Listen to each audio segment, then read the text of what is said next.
মিনাখার SDPO তিনি বলেছিলেন যে দুজনকে গ্রেফতার করা হয়েছে এবং সেই কথোপকথন আমরা শুনছিলাম অন এয়ার, যেখানে তিনি পরিচয় খোলসা করতে চাননি। তিনি বলেননি যে এখন যেহেতু তদন্ত চলছে এবং প্রাইমারি স্টেজ অফ ইনভেস্টিগেশন, তিনি নাম প্রকাশ করতে চাননি। কিন্তু তোমার থেকে আমরা যে দুটো নাম শুনলাম, অর্থাৎ ভরত দাস এবং পরাণ অধিকারী, এই দুজন কি তারাই যাদেরকে পুলিশ গ্রেফতার করেছে এবং মিনাখার এসডিপিও যাদের কথা বললেন?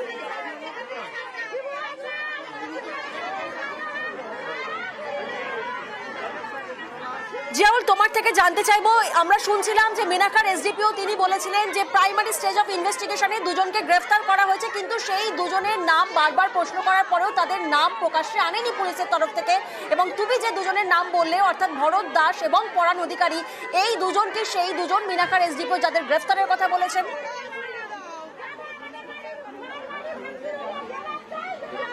একদম, দেখো সন্দেশখালীর বিশেষ করে এই মিনাখার যে এসডিপিও আমিনুল হক সাহেব, তিনি স্পষ্ট প্রথম থেকেই বলছিলেন যে বেশ কয়েকজনকে গ্রেপ্তার করা হয়েছে, কিন্তু তদন্তের স্বার্থে তাদের নাম বলা যাবেন না। ফলে তিনি স্পষ্ট করে দিলেন যে এই দুজনের নাম তার সামনে আনলেন। এবং পরাণ অধিকারী এবং ভরত দাস, এরা হচ্ছে অত্যন্ত অর্থাৎ শিবু ঘনিষ্ঠ বলেই পরিচিত। এবং নির্দিষ্ট যে অভিযোগ, যে গতকালে যে গণ্ডগোল এবং বেশ কয়েকদিন যে গণ্ডগোল হচ্ছে এবং তার জন্য যে অভিযোগ হয়েছে, সেই অভিযোগের ভিত্তিতেই এই দুজন অর্থাৎ শিবু ঘনিষ্ঠ দুজনকে, পরাণ অধিকারী এবং ভরত দাসকে গ্রেপ্তার করেছে পুলিশ। এবং এই মুহূর্তে ঘটনাস্থলে পার্থ ঘোষ এবং অতিরিক্ত পুলিশ সুপার বসিরহাট, তিনি ঘটনাস্থলে এলেন। ফলে এই মুহূর্তে পুলিশের আধিকারিকরা সন্দেশখালী যে থানা রয়েছে, থানার মধ্যে গিয়ে সেখানে বৈঠক করছেন। সেই ছবি আমরা দেখছি, যখন একদিকে আন্দোলনের ঝাঁঝ বাড়িয়ে বিক্ষোভকারীরা নিজেদের দাবিতে অনড়, তখন অন্যদিকে পুলিশ, বিশাল সংখ্যক পুলিশ মোতায়েন করা হয়েছে। মিনাখার এসডিপিও তিনি বলেছেন ইতিমধ্যেই দুজনকে, শেখ শাহজাহান ঘনিষ্ঠ দুজনকে গ্রেফতার করা হয়েছে। কি বলেছিলেন তিনি শোনাবো আপনাদের। যাদের নামে অভিযোগ করেছে এবং যারা জেনুইনলি ইনভলভ আছে, তাদের নামে অভিযোগ হোক বা না হোক, আমরা জেনুইন লোককে অ্যারেস্ট অবশ্যই করবো এবং সেই সমস্ত লফুল অ্যাকশন নেয়। এখনো পর্যন্ত আমাদের দুজন গ্রেপ্তার। এটা মূলত গ্রামবাসীর অভিযোগ এবং পুলিশের যে অভিযোগটা ছিল, পুলিশ সোমোটো কমপ্লেন করেছে, তার বেসিসে আমরা অ্যারেস্ট করছি। আটক হয়নি, উত্তম সর্দার অসুস্থ ছিল, তারকে আমরা রেস্কিউ করেছিলাম। ট্রিটমেন্টের পরে যা ব্যবস্থা নেওয়া হয়েছে, আমরা রেস্কিউ করার পরে তার লফুল অ্যাকশন যা নেওয়া হয়েছে। ফার্দার তার কোথায় কি আছে সেটা সব বলা সম্ভব নয়।